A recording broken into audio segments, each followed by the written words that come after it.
আসসালামু আলাইকুম everyone, welcome to my Facebook page. কি অবস্থা সবাই, কেমন আছেন? আশা করি সবাই অনেক বেশি ভালো আছেন। আলহামদুলিল্লাহ আমিও ভালো আছি।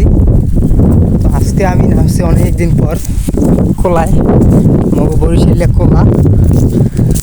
এটা হচ্ছে আমার ফুপু বাড়ি। তো ফুপু বাড়িতে আসছিলাম, তো ভাবলাম একটু গ্রামীণ পরিবেশটা একটু আপনাকে দেখাই।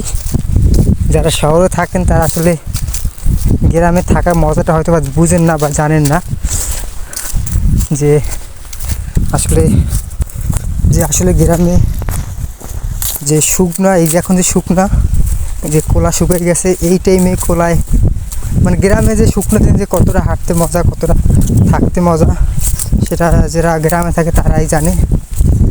দেখলেন যে কত সুন্দর গ্রামে কোলা, কত সুন্দর গরু। আমি অনেকক্ষণ ধরে হাঁটতে আসি, হাঁপাই গেছি একটু। তো আপনাদের একটু দেখাইতেছি গ্রামটা আর কি। দেখছেন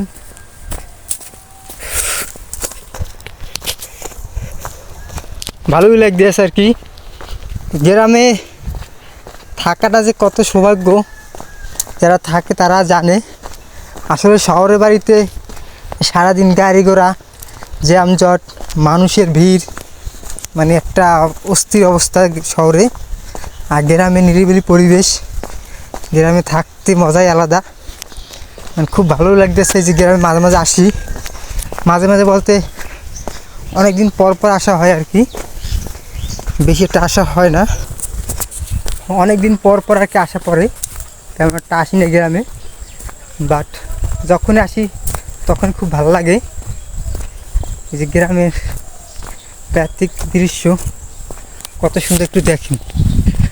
গ্রামের যে রাস্তাগুলো ভাই অস্থির, বিশেষ করে গ্রামে যে মাটির রাস্তাগুলো, সেগুলো দেখতে আরও ভালো লাগে। আর গ্রামে বসে মানে কী বলবো, সব কিছুই ভালো লাগে আর কি। গ্রামের সব বাগানগুলো একটু দেখেন, দেখছেন বাগানগুলো।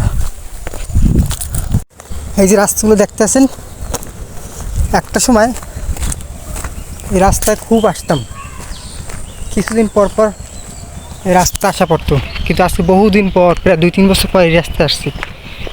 এই রাস্তা আগে আসার কারণ হচ্ছিল যে ফুপু বাড়ি যেতাম এই রাস্তা দিয়ে আগে। এখন ফুপু বাড়িতে বেশি একটা আসাও হয় না, আর এই রাস্তায় ঢোকাও হয় না। তো আজকে অনেক দিন পর এই রাস্তায় ঢুকলাম, বহুদিন পর, প্রায় 3-4 বছরের বেশি এই রাস্তায় ঢুকছি।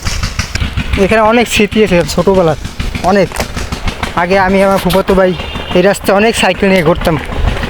আমার সাইকেল নিয়ে বরিশাল থেকে ফুপু বাড়িতে আসতাম। তো ছোটোবেলায় মানে স্কুলের ছুটি বা শুক্রবার দিন যে কোনো ছুটি পাইলেই সাইকেল নিয়ে দেশে চলে আসতাম। আমার একটা সাইকেল ছিল, তো আমি ফুপু বাড়িতে সাইকেল নিয়ে আসতাম বরিশাল থেকে। এখন বড় হয়েছি, চাকরি করি, সময় পাই না, ছুটি পাই না চাকরিতে, এখন আর আসা হয় না এইসব রাস্তায়। অনেক ঘুরছি এইসব রাস্তায় সাইকেল নিয়ে, অনেক বহুত ঘুরছি এই রাস্তায়।